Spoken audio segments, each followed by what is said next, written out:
Boa noite, amigos. Nós tivemos um problema técnico importante. A intenção era ter iniciado a live às 19 horas, mas por conta dessas questões a gente não conseguiu. A gente teve problema com o Zoom a primeira vez que a gente iria utilizar esse programa e a gente acabou não conseguindo, né? Nessa live que nós programamos, o jornalista Roberto Guerra iria nos ajudar fazendo a mediação entre as perguntas e considerações dos internautas e fazendo a interlocução comigo, né? De modo que eu pudesse responder o máximo possível das indagações, né? Então, tendo em vista essa dificuldade, eu prometo que a gente vai acertar isso para as próximas oportunidades. A Ju vai me ajudar reportando aqui as questões, né, que foram apuradas e levantadas pelo Roberto e que ele gostaria de me perguntar, né? Então, o motivo, basicamente, dessa live hoje é porque há alguns dias eu comuniquei aos amigos, à família, a minha predisposição em disputar as próximas eleições para o cargo de vereador da cidade de São Paulo, né? E eu gostaria de esclarecer diversos pontos, quais as razões que me levaram a tomar essa decisão, explicar em linhas gerais, porque ao longo dos meses eu irei pormenorizar cada item, mas eu gostaria de explicar em linhas gerais as bandeiras que eu defendo e que eu acredito serem importantíssimas para a construção de uma cidade melhor, tá bom? Então, boa noite a todos. Eu estou vendo que a sala está repleta de gente e a gente vai começar o nosso bate-papo, né? Então, acho que basicamente, como que você inicia? Primeira pergunta. Miguel, nós vivemos um cenário nacional de descrédito generalizado da população com a política e seus principais atores, os políticos. Em São Paulo, a situação é ainda mais gritante.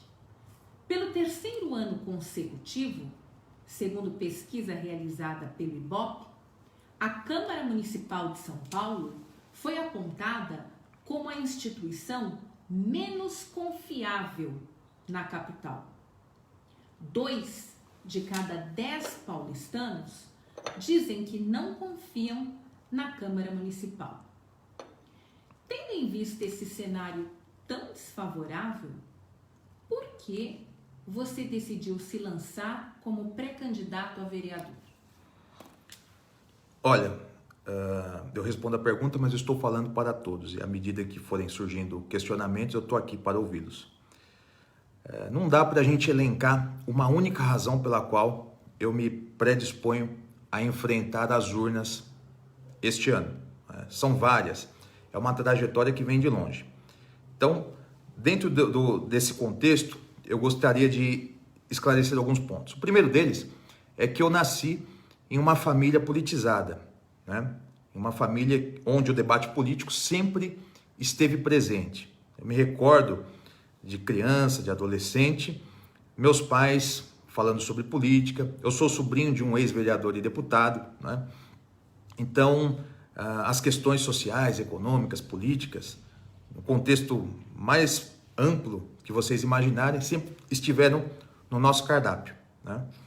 E somando isso a isso, tem a questão da minha formação profissional, acadêmica, né?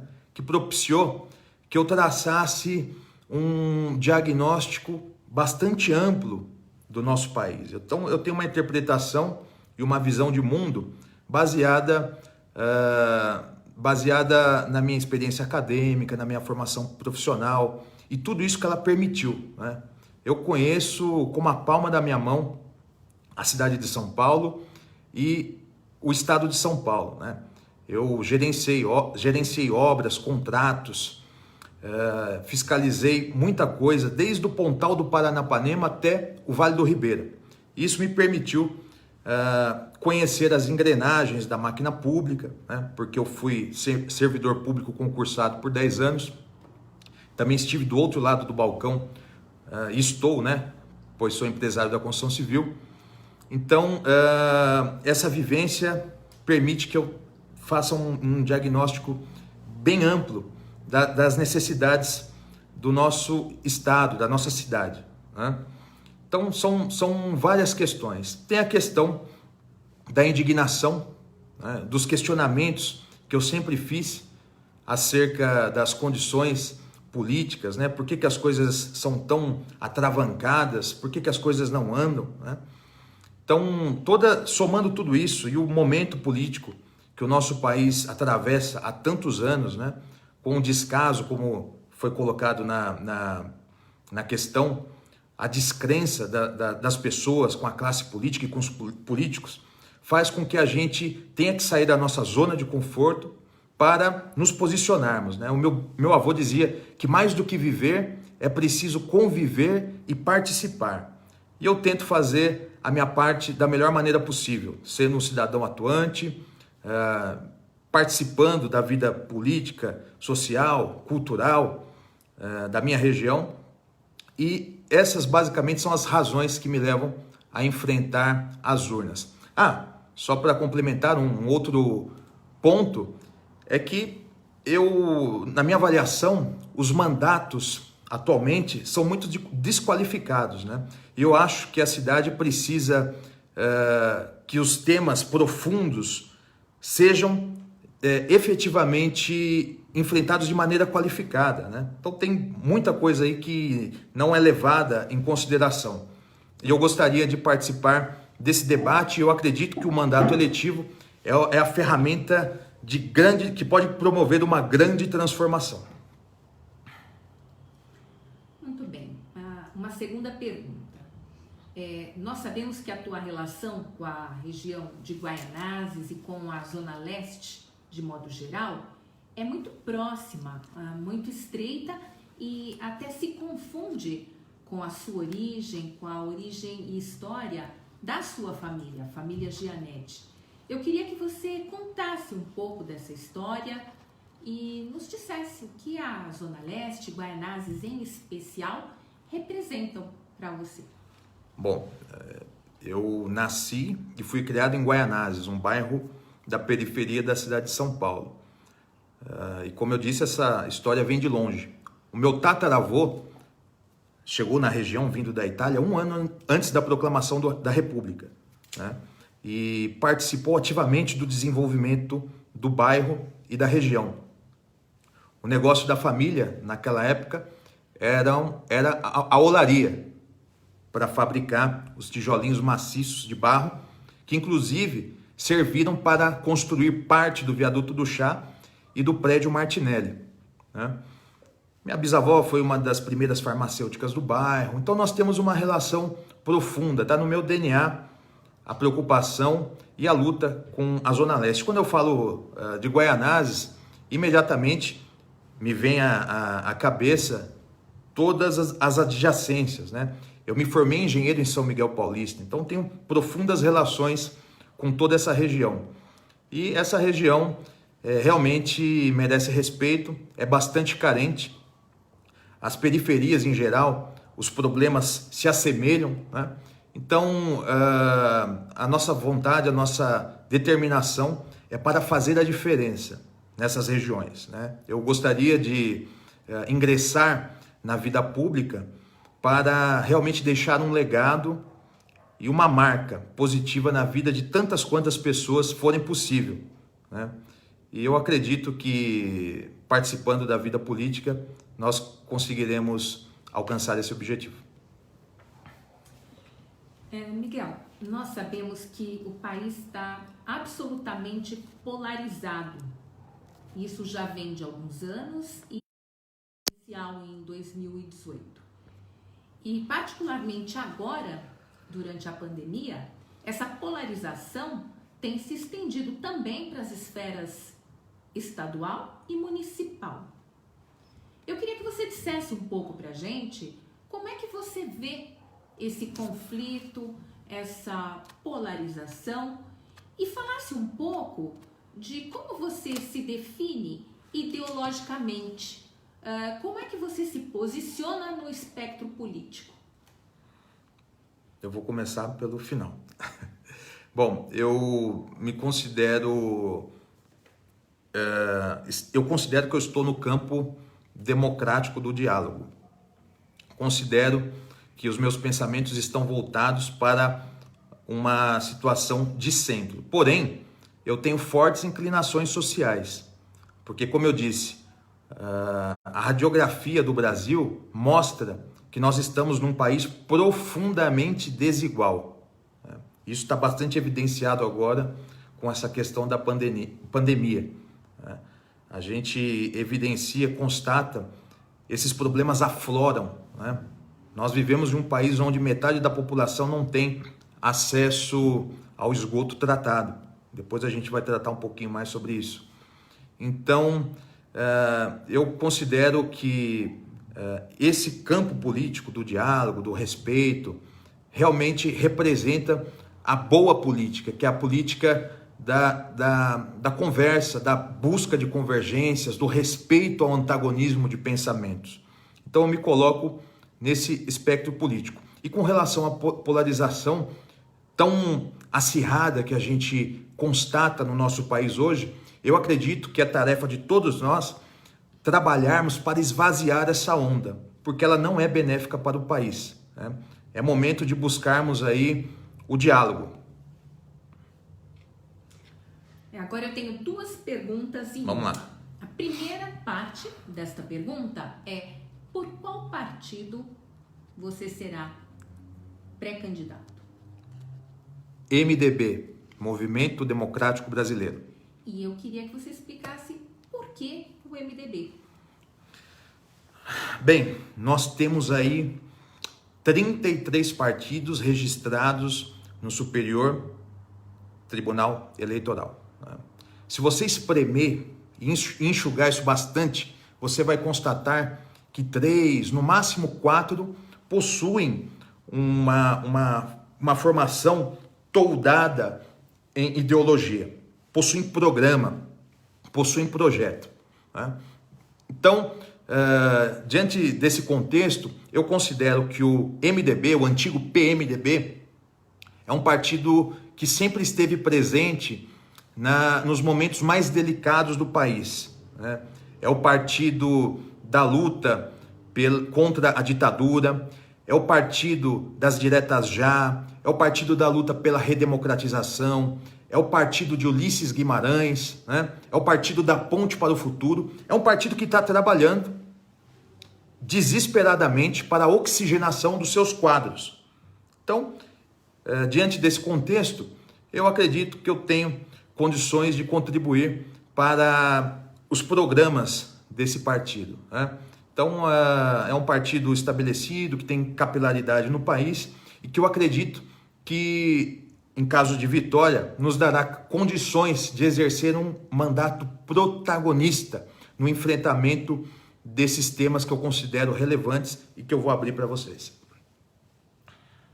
Miguel, a gente sabe que você ainda não ocupa e nem ocupou nenhum tipo de mandato, então não esperamos que você apresente projetos ou nem mesmo que você faça alguma promessa política. Você está se apresentando hoje como pré-candidato, mas é muito importante que a gente saiba, caso eleito, quais seriam os preceitos, os valores que conduziriam a sua trajetória. Em suma, que bandeiras você defende, Miguel? O preceito primário é o respeito. Eu acho que é o grande valor que a gente tem que imprimir na coisa pública, é a grande característica que um homem público precisa ter, no meu entendimento, né? E as bandeiras que eu defendo estão todas relacionadas com aquilo que eu estou mergulhado, a infraestrutura. Eu acredito que essa bandeira, a defesa dessa bandeira, é importantíssima para a redução das desigualdades. E quando eu falo em infraestrutura, existe uma grande amplitude de serviços que albergam essa palavra que parece um palavrão, mas não é, né? A infraestrutura, a gente fala de saneamento básico. Eu acabei de falar, 50% dos nossos compatriotas não tem um esgoto tratado, né? E tratarmos da questão do saneamento é imperioso, porque a gente vai conseguir reduzir as desigualdades.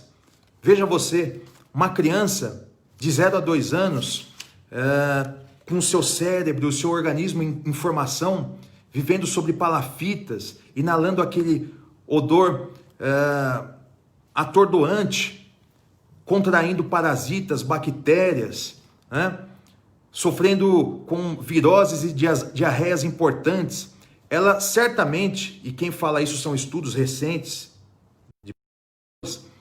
essas crianças não atingirão a plenitude do desenvolvimento cerebral, né?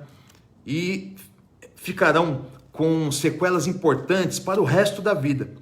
Isso as colocará em condições de desvantagem com relação a quem não passa por todo esse transtorno e sofre com esse castigo e esse flagelo.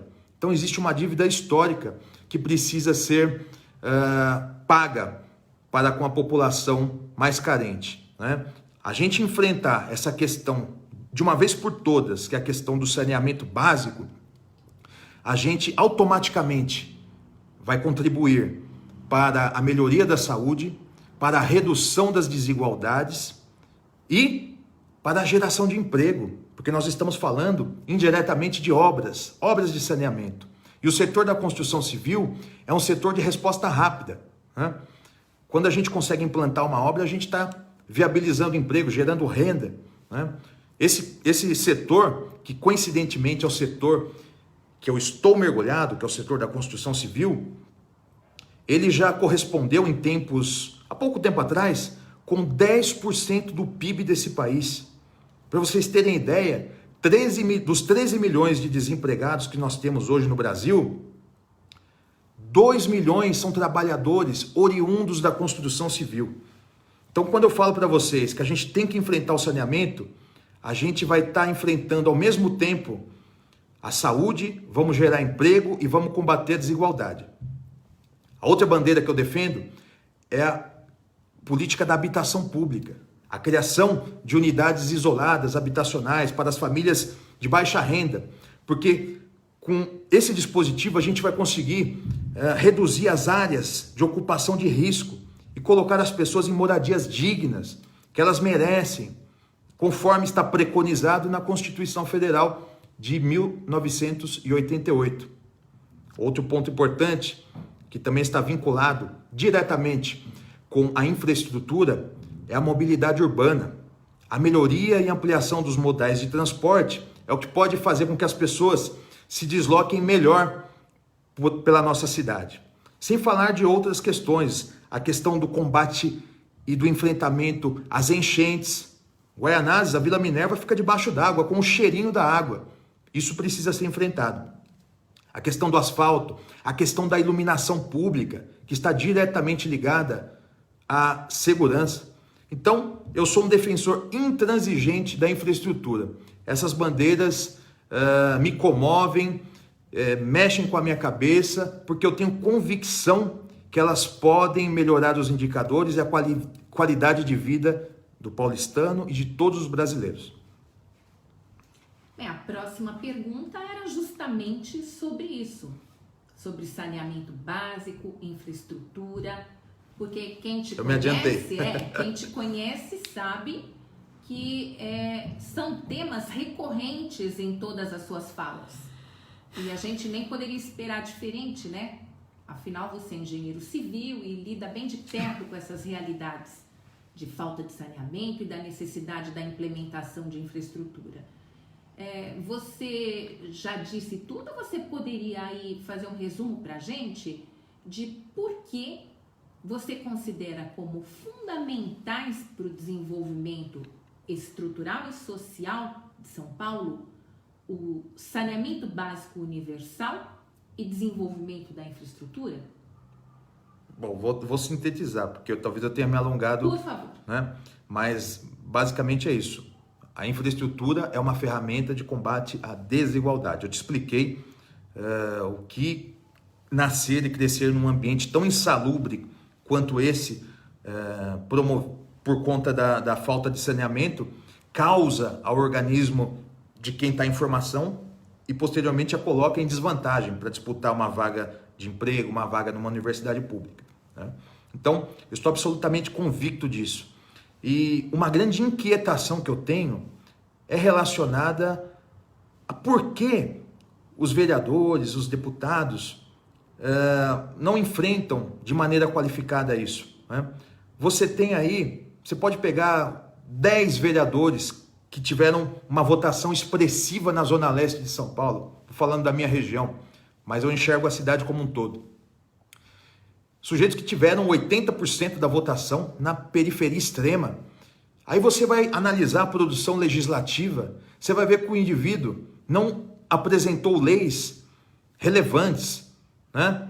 Só tratou da mudança de nome de rua, de criação de data comemorativa, da outorga de título de cidadão honorífico, usou todas as suas emendas para implantar grama sintética em campo de futebol, ou seja, foram absolutamente irrelevantes. Parece que essa gente não analisa os indicadores, né? Para ser um bom político, na minha avaliação, você precisa analisar os indicadores. Você precisa abrir o mapa da cidade de Tiradentes e tentar entender por que a região da cidade de São Paulo, onde as pessoas têm a menor expectativa de vida. Entendeu? Então, analisando esses indicadores aí, você vai traçar um plano e um escopo. E eu tenho convicção que os temas relevantes precisam serem enfrentados. Você também já adiantou a sua preocupação concernente à mobilidade urbana. Esse é um problema sério que afeta toda a cidade grande e, em especial, a nossa cidade, São Paulo, né? A dificuldade de circulação tem tudo a ver com planejamento, com desenho urbano. Como você vê o contexto de melhoria da mobilidade urbana em uma capital como São Paulo, em que a estrutura urbana não tem muito espaço para modificação? Você vê alguma estratégia para promover o transporte coletivo, por exemplo?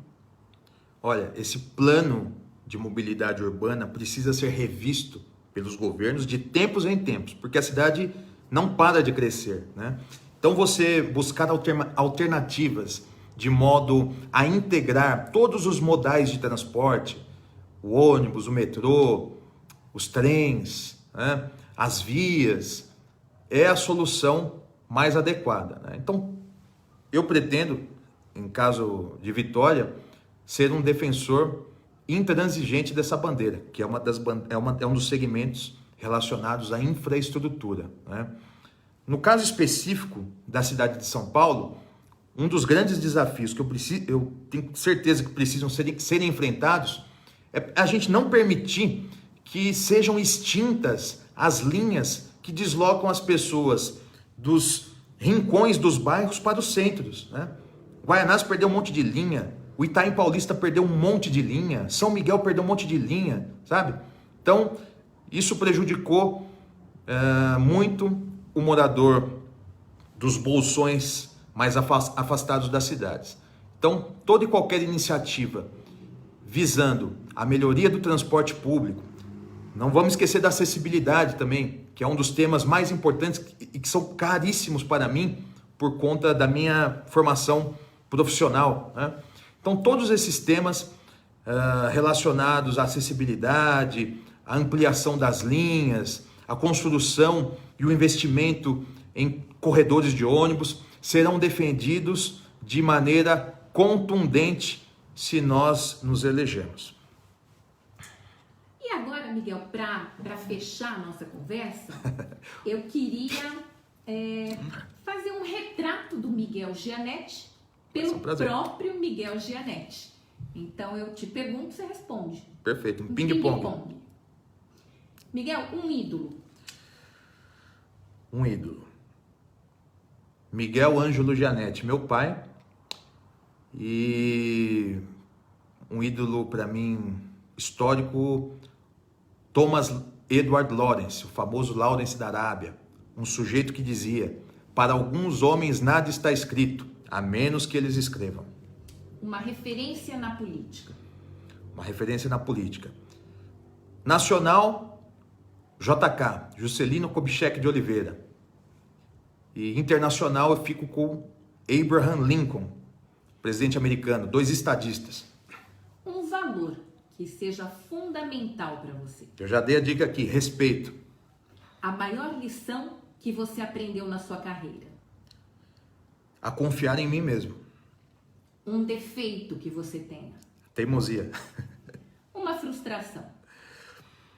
Eu estou bastante chateado com o momento político do país, né? Os brasileiros brigando contra brasileiros, esse clima de polarização horroroso, esse maniqueísmo todo com que os temas são lidados, né? Isso me deixa profundamente chateado, né? Às vezes até cabisbaixo, pensando, nossa, é complicado, né? A gente pensar um projeto de país com a sociedade tão dividida assim. Mas eu acredito que nós temos que perseverar, nós temos que tratar como joia as próximas gerações, fazendo com que elas participem do debate político, né? Entendam como que funciona a política, como que se dá a relação entre os poderes e a função de contrapeso que eles exercem, né? Então, eu estou um pouco chateado com o momento político do país. Essa também é uma das razões, eu falei no começo, pelas quais eu estou nessa empreitada. Uma paixão?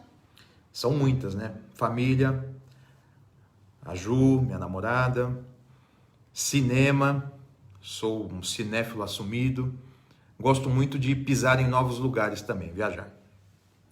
Muito obrigada, Miguel. Obrigado. E se surgirem dúvidas, questionamentos, eu estou aqui, dando a cara a tapa, de cara limpa, disposto a responder toda e qualquer dúvida que qualquer um tiver. Eu acho que esse é o meu papel e eu estou com a minha vontade e determinação de aço renovada nessa empreitada. Eu conto com vocês para enfrentar essa batalha. Boa noite.